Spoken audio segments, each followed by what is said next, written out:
చేసిదివని అడుగగా యేసు, నా రాజ్యం ఈ లోక సంబంధమైనది కాదు.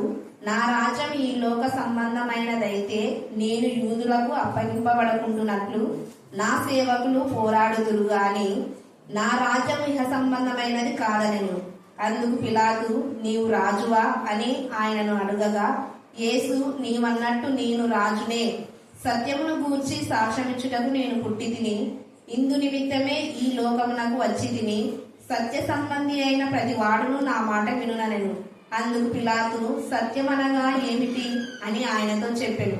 అతడు ఈ మాట చెప్పి బయటనున్న యూదుల యొద్దకు తిరిగి వెళ్లి, అతని యందు ఏ దోషమును నాకు కనబడలేదు. అయినను పస్కా పండుగలో నేనొకరిని మీకు విడుదల చేయువాడు వాడుక గలదు కదా. నేను యూదుల రాజును విడుదల చేయుట మీకు ఇష్టమా అని వారిని అడిగాను. అయితే వారు, వీనిని వద్దు, బరబ్బాను విడుదల చేయమని మరలా కేకలు వేసిరి. ఈ బరబ్బా బందిపోటు దొంగ. దేవుని పరిశుద్ధ లేఖన భాగం. ఎన్నో అద్భుతాలు మీరు చేశారు దేవా. అద్భుతం రీతిగా నాతని మాత్రం వాళ్ళకున్న అప్పులు ఆర్థిక సమస్యలని కొట్టివేసిన దేవుడు, నీ ఎందుకు భయభక్తి గల వాడు నా ప్రభా ప్రతి ఆర్థిక సమస్య నుంచి విడుదల పొందుతారని మీరు సెలవించారు. అందుకు మేము స్తుతిస్తున్నాం. అరుణమ్మని జ్ఞాపకం చేసుకుని ఆమె ప్రతి సమస్య మీ కరుణాపీఠంలో ఎత్తిపడుతున్నాం. అర్ధార్థి అడ్డుగోడలు ఏ స్నానం గర్తించి పాతలుగా బంధించమని ప్రార్థిస్తున్నాం. దేవా, మీరు చెయ్యబోయే మేధం బట్టి ముందే మేము స్తుతిస్తున్నాం. సోదరి గోపిని అతన్ని మీరు ఓదార్చిన ప్రభా, ఏదైనా ఆమె మేలు కోసమే చేస్తారని నేను విడుగా ఆవిడ అన్ని రాను ప్రభా అన్ని సేవించడానికి మీకు దయచేయండి. ఆధ్యాత్మికంగా పడిపోకుండా అందరిని బలపరచమని ప్రార్థిస్తున్నాం. దేవా, మీకే స్తోత్రం, మీకే స్తోత్రం, మీకే స్తోత్రం, మీకే స్తోత్రం, మీకే స్తోత్రం, మీకే స్తోత్రం. మీరు మా తండ్రి ఆవిడకి ఆదరణకర్తగా మీరు ఉండమని ప్రార్థిస్తున్నాం.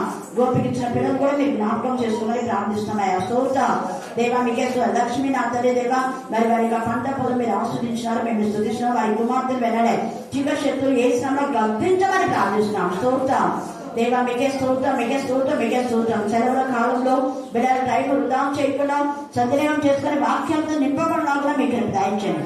ఇక్కడ కూడా నా ప్రభావం నేర్చుకున్న బిడ్డలు బట్టి మేము స్తుతిస్తున్నాం. దేవా, మీకే స్తోత్రం, మీకే స్తోత్రం, మీకే స్తోత్రం, మీకే స్తోత్రం, మీకే స్తోత్రం, మీకే స్తోత్రం. చదవన లేఖన భావన ఆశించి విరిచి మా అందరి జీవితంలో మీరు పరిపరిచయమని మమ్మను మా ఆత్మను మీ చేతగా సమర్పిస్తూ చిన్ని బిడ్డలతో ఎంతో దూరం నుంచి కూడా నేను సన్నిధికి వస్తున్నాం. అందరి శారుని జ్ఞాపకం చేసుకొని ఆమె ప్రతి అక్క ఔషధం తీర్చుకుని మరొకటి జీవులకు నడిపించిన దేవుడు తండ్రి స్తోత్రం. మీరు ఇచ్చిన జీవాన్ని బట్టి నేను స్తుతించడానికి మీకు దయచేయమని జయిస్తున్నామని ప్రార్థిస్తున్నాం తండ్రి. ఆమేన్, ఆమేన్, ఆమేన్. కంటి పాపల నన్ను కాయుచున్నావే, దారిలో నన్నే చూశావా యేసయ్యా, తోడుగా దూతని పంపావా, దారిలో నన్నే చూశావా యేసయ్యా, తోడుగా దూతని పంపావా యేసయ్యా.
సేవలో బలపరచి నన్ను నడిపించి దినదినము నీ ప్రేమ కురిపించినావు.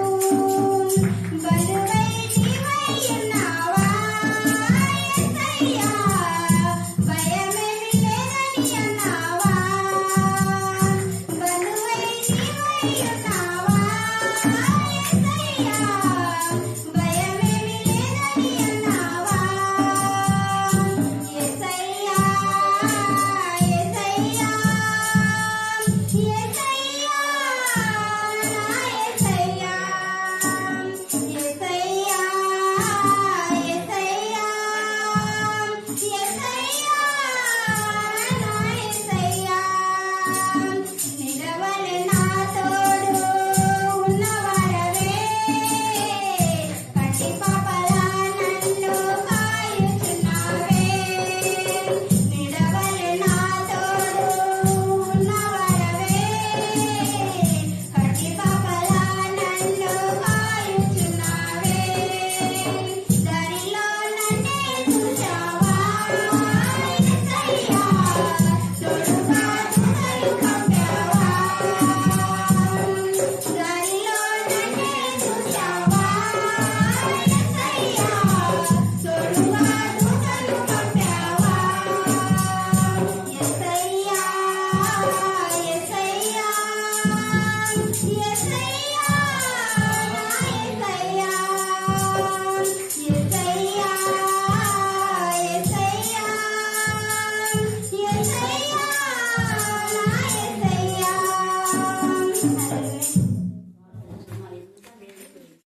లేఖన భాగంలో 33 నుంచి 40 దాకా చదవగా ఈరోజు మన ధ్యాన అంశం ఏంటంటే సత్య సంబంధి అయిన వారు. చెప్పు,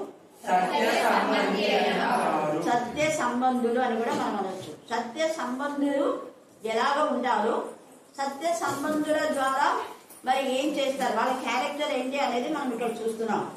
సత్య సంబంధి అయినటువంటి యేసయ్య అందుకొనే వచ్చాడు అన్నది. ఆయన పుట్టుక జననం గురించి మనం ప్రతి సంవత్సరం చూస్తున్నాం. అసలు యేసయ్య ఎందుకు జన్మించాడు అంటే ఇక్కడ కారణాలు ఉన్నాయి. ఎందుకు జన్మించాడంటే యేసయ్య సత్యముని ప్రకటించడం కోసమే. 38 చదవండి. అందుకు పిలాతు నీవు రాజువా అని ఆయన అడగగా యేసు నీవన్నట్టు నేను రాజునే, సత్యమును గూర్చి సాక్ష్యం ఇచ్చుటకు నేను పుట్టితేనే. మన పుట్టుక ఏ విధానంలో ఉండే, ఇతరులను పాడు చేసే పుట్టుక మనకుందా, ఇతరులను దోచుకునే పుట్టుక మనకుందా, లేదా దేవుని మహిమపరిచే ఘనపరిచే పుట్టుకనా? మన పుట్టుక ద్వారా దేవునికి మహిమ ఘనత కలగాలి.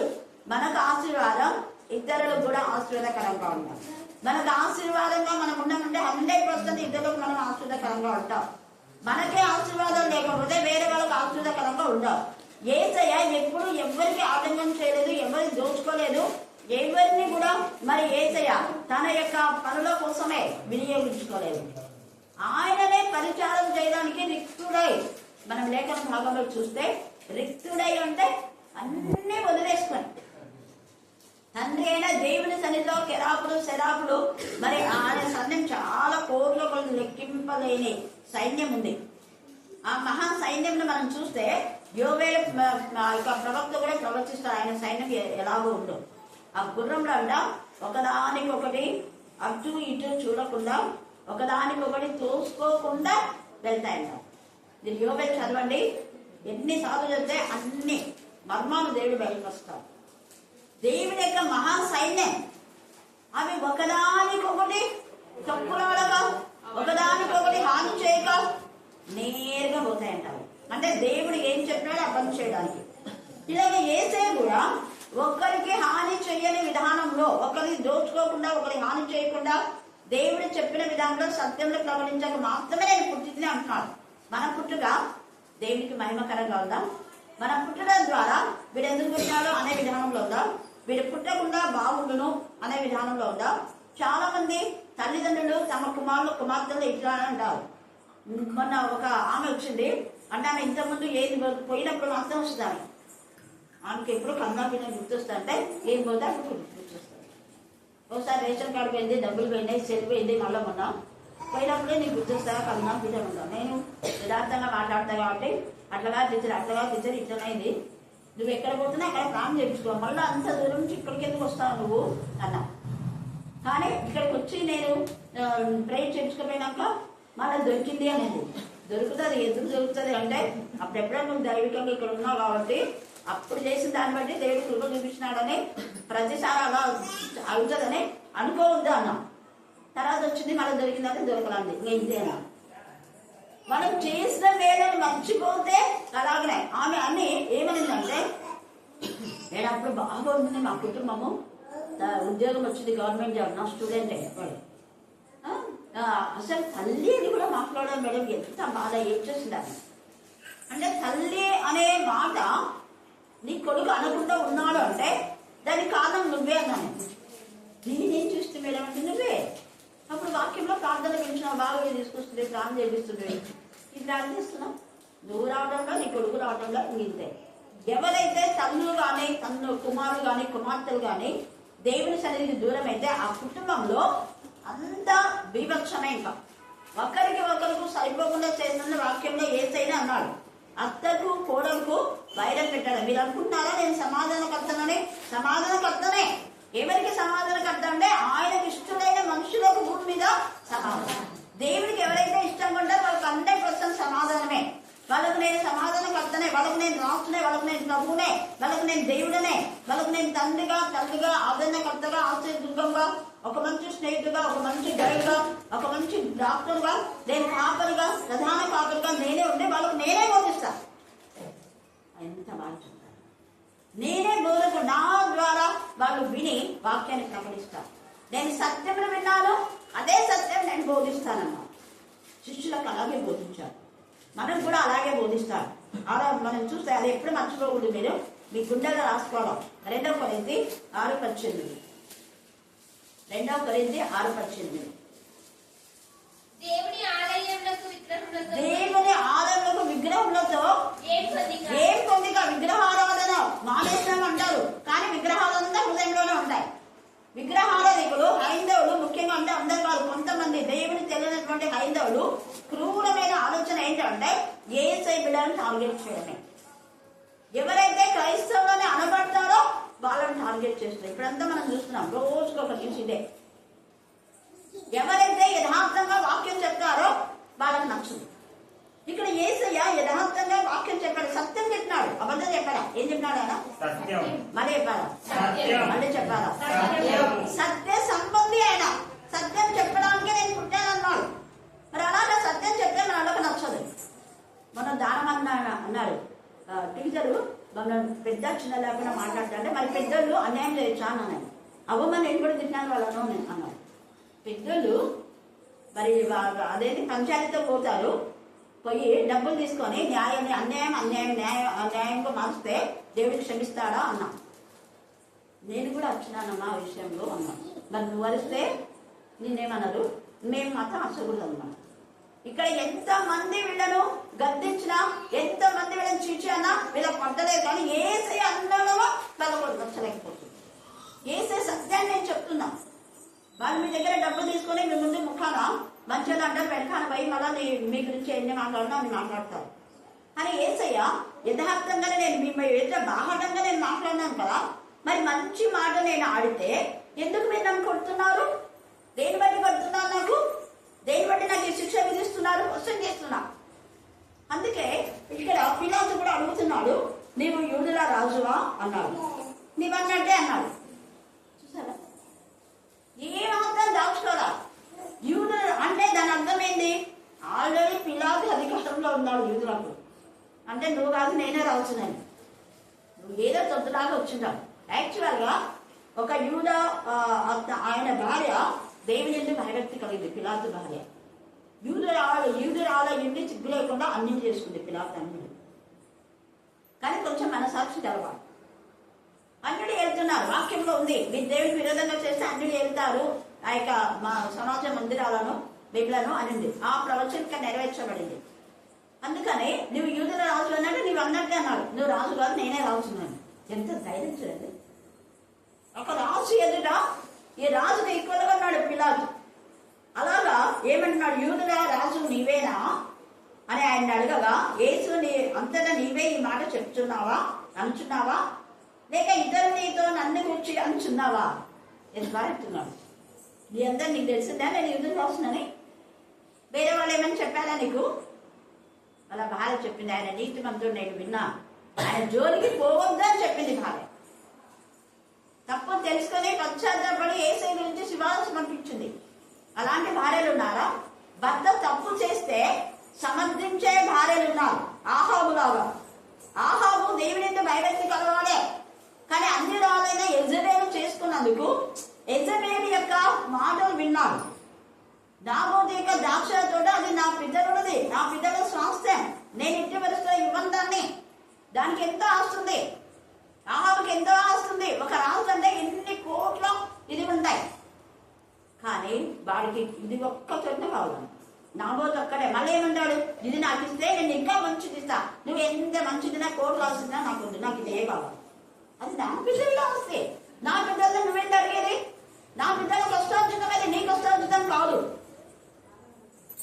నువ్వు రమసు అని విర్రవీగి నా ప్రాపర్టీ తీసుకోవాలనుకున్నామా, నేను నీకు ఇవ్వను కాక ఇవ్వను అన్నాడు. ఎన్ని చెప్పినా ఇవ్వను అన్నాడు.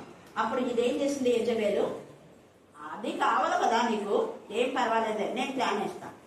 నీకు కావాల్సింది బుధవారం బైబిల్ స్టడీ, నేను కొన్ని ప్లాన్ చేస్తాను. అందరిని అబద్ధ సాక్షులు పెట్టాను. రాళ్లతో కొట్టించి నాబోతుని చంపించి ద్రాక్ష తోట ఇచ్చింది ఆహాబుకు. కానీ వాడు అనుభవించారా? యెజబేలు అనుభవించారు. ఆ యెజబేలు ఆత్మ ఎప్పుడు కూడా సంఘాల్లో చేస్తాను. ఎన్ని ఉన్నా మళ్ళీ వేరే వాళ్ళది కావాలి. నీచమైన ఆలోచన. ఇవందుకే చెప్పింది, అసలు ఆయన నీతిమంతుడు, ఆయన రాసే ఆయన నీతిమంతుడే, ఆయన జోలికి పోవద్దు అని చెప్పినప్పుడు మరి ఈయన న్యాయమైన తీర్పు తీర్చాలి. పిలాతు తన భార్య గద్దించింది, హెచ్చరించింది. మంచి భార్య తప్పును గద్దించింది. అబీగయలు కూడా భర్త తప్పును గద్దించింది. అతను మోటోడు, వాడికి అసలు మాట్లాడమే చేతగాదు, మొరటివాడు. తన భర్త తప్పిదాన్ని ఒప్పేసుకుంది. వాడికి నీకేంటి సాటి అయ్యగారు, మీరు అసలు వాని గురించి పట్టించుకోదండి. దేవుడే తీర్పు తీర్చాడు, దేవుడు మొత్తేశాడు. దావీదు క్షమించాడు, కానీ దేవుడికి క్షమించాడు. కారణం దేవుడి న్యాయకర్త.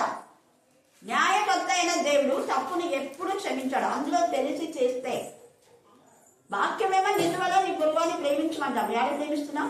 నీ పొరుగువాన్ని ఏది ఆశించొద్దన్నాం. ఎక్కడ ఆశించకుండా ఇక్కడ ఈ పిలాతుకు ఇంత చెప్పినా కూడా లాస్ట్ తీర్పు చూడండి, ఏమని తీర్పు తీర్చినాడు. 40 వచ్చిన అక్కడికి అన్నాడు, మీ యొక్క రాజును విడుదల చేయటం మీకు ఇష్టమా అన్నాడు. 39లో అంటే పస్కా పండుగలో ఒకరిని విడుదల చేస్తారు కాబట్టి ఆ యొక్క ఆచార ప్రకారం ఒకరిని విడుదల చేస్తా. ఆ విడుదలలో యేసు ప్రభువు మీద నేరం ఏమి నాకు కనపడలేదు. మీరేమో ఎన్నెన్నో నేరాలు మోపినారు, కానీ ఆయన నిర్దోషి అని నాకు అర్థమవుతుంది.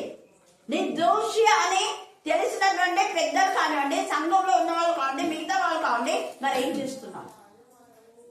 నిర్దోషిని దోషిగా మనం చిత్రిస్తున్నామా?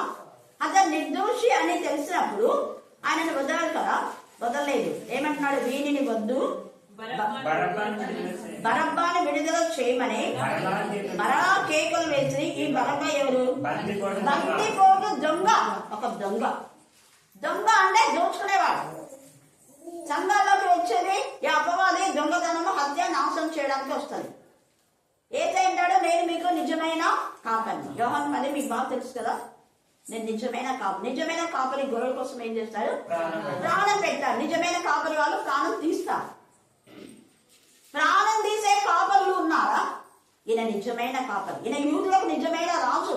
ఈయన న్యాయాధిపతి. అందుకని తప్పు చేసే పెద్దలందరూ కూడా ఏకీభవిస్తున్నారు. ఎవరిని రాజు పెట్టాం. మీరు సున్నం కొట్టిన సమాజం, మీ నాలుగో కింద సర్పవిషం ఉంది.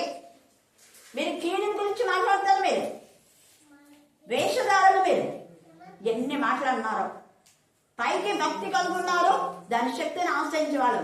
సదాపాలో, జీలకర్రలో, పుదీనాలో దశంభాగం ఇస్తున్నారు. మంచిదే, అంటే అందరికీ కనపడేలాగా పైకి భక్తి అన్నమాట. కానీ ఏం చేస్తున్నారు మీరు? న్యాయము, విశ్వాసం, కనికరం లేదు. న్యాయంగా ఉందా మీ ప్రవర్తన?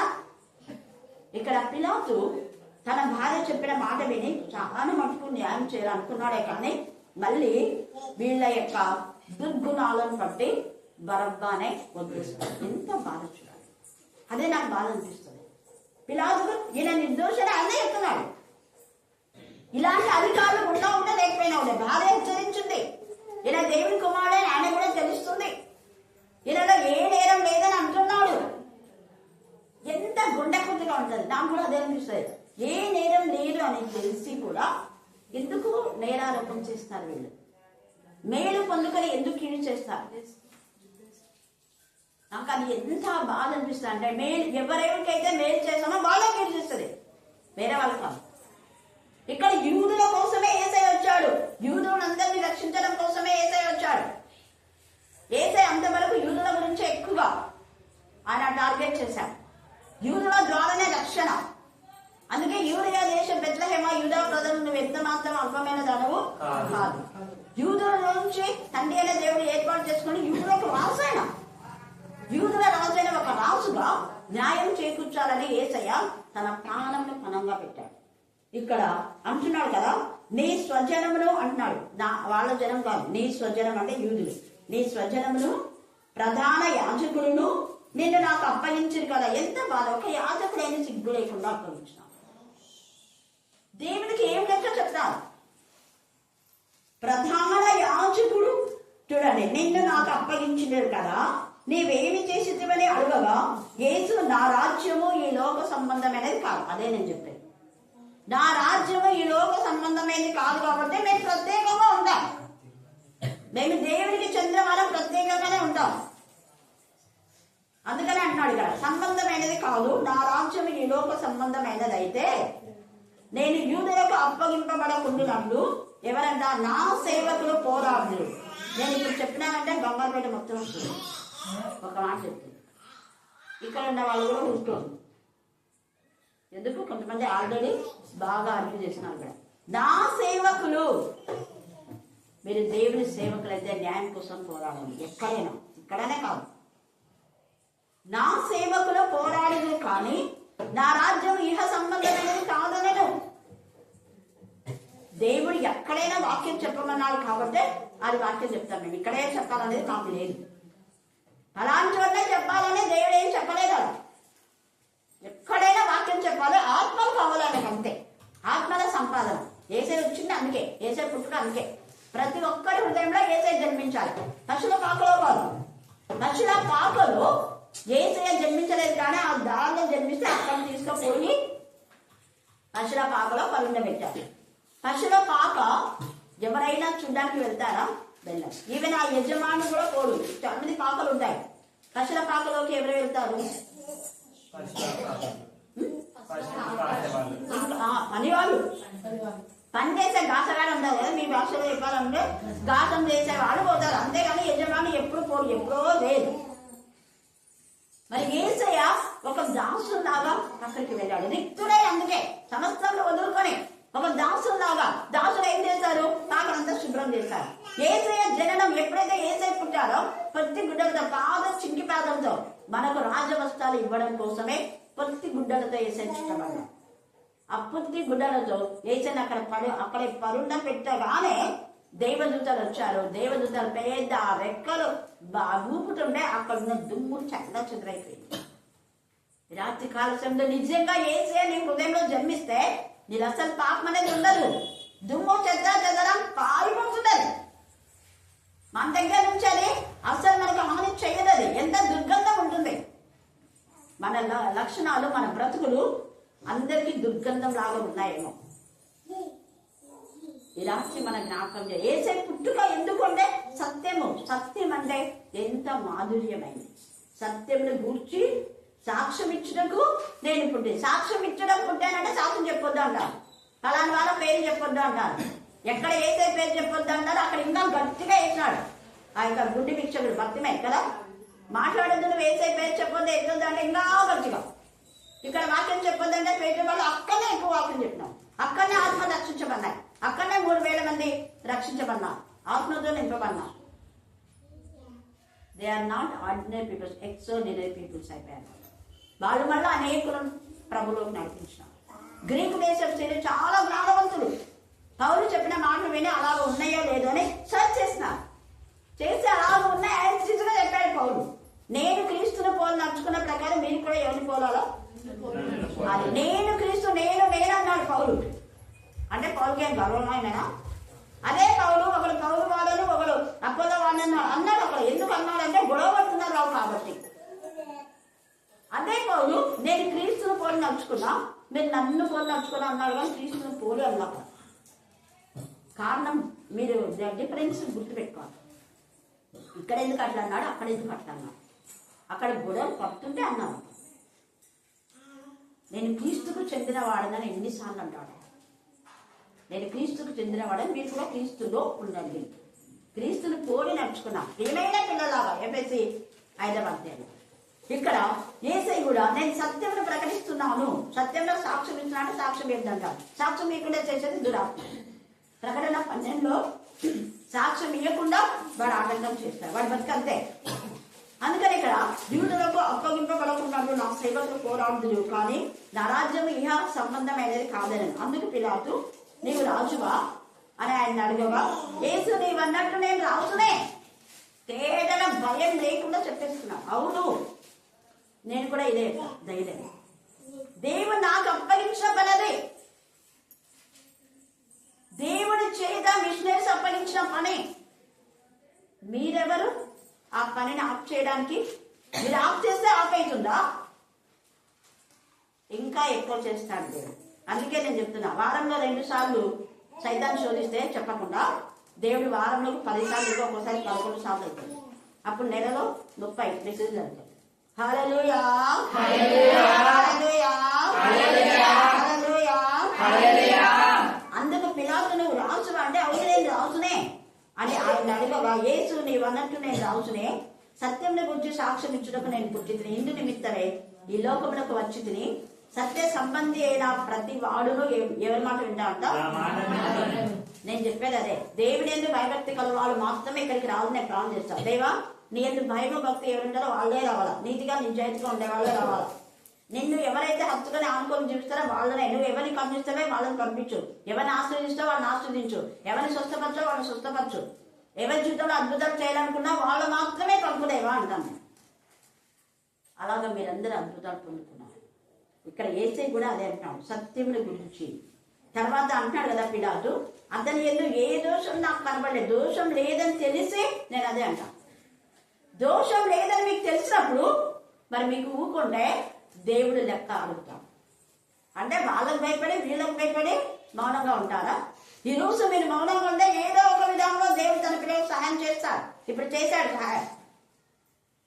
కానీ ఎవరికి నష్టము? నీకు, నీ ఇంటి వాళ్ళకి నష్టం. ఎస్ఎస్ అన్నాడు కదా, నువ్వు మౌనంగా ఉంటే ఎక్కడి నుంచైనా ఇందులోకి సహాయం వస్తుంది, కానీ నీకు, నీ ఇంటి వారికి నాశనం తప్పదు. న్యాయమైన విధానంలో మనం మాట్లాడితే మనకు, మన ఇంటి వారికి ఆశీర్వాదం. సత్య సంబంధి అయిన యేసయ్యను హత్తుకొని ఆనుకుని జీవించిన శిష్యులను దేవుడు బహుగా ఆశీర్వదించినాడు. ఎంతమంది యేసయ్య మాట విన్నారో వాళ్ళందరూ సత్య సంబంధులే. సత్యం కోసమే ప్రాణాలు ఇచ్చారు, సత్యం కోసమే సమస్తం వదులుకున్నారు. అపోస్తలుడైన పౌలులాగా మన జీవితాలు కూడా ప్రభువుని పోలి నడుచుకుందాం. మనలో యేసయ్య పుట్టాడు అంటే మనం దేవునికి మహిమకరంగా, మనకు ఆశీర్వాదకరంగా, ఇతరులకు కూడా ఆశీర్వాదకరంగా తృప్తికరమైన జీవితం జీవిస్తాం. దేవుడు ఈ లేఖన భాగాన్ని దీవించి ఆశీర్వదించుగాక. ఆమేన్, ఆమేన్, ఆమేన్. వందనాలు, స్తుతులు, స్తోత్రములు చెల్లించుకుంటున్నాను. ఇది కాలమందంతా కాంచి కాపాడిన గొప్ప దేవ, నీ పాదములకు వందనాలు, స్తుతులు, స్తోత్రములు చెల్లించుకుంటున్నామయ్యా. ఈ కరుణామినిష్ఠుడు నా ప్రభా, చిన్న మందగా కూడినైనా నిన్ను ఆరాధించటాగా ప్రతి ఒక్క మరణ ఆలకించండి, మహిమ పొందండి అయ్యా.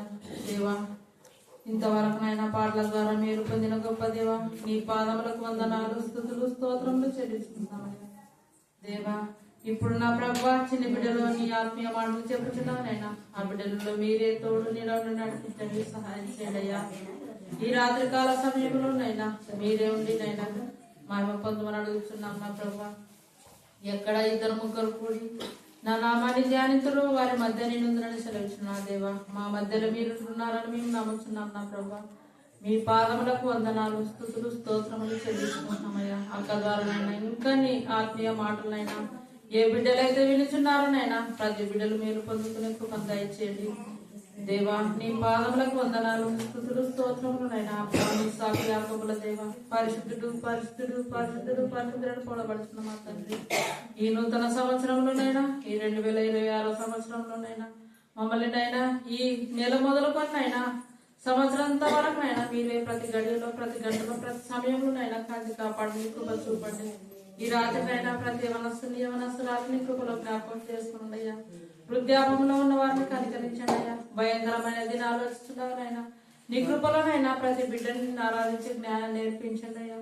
దేవా, మీ మాటలనైనా మేము విడి చెట్టకనైనా నీవేనైనా మా హృదయాలలో కలిపలాగా కృప చూపండి దేవా. ఈ రాత్రికాల సమయం అంతా నాయన మా ఆత్మని చేతుల్లో పెట్టుచున్నాం నాయన.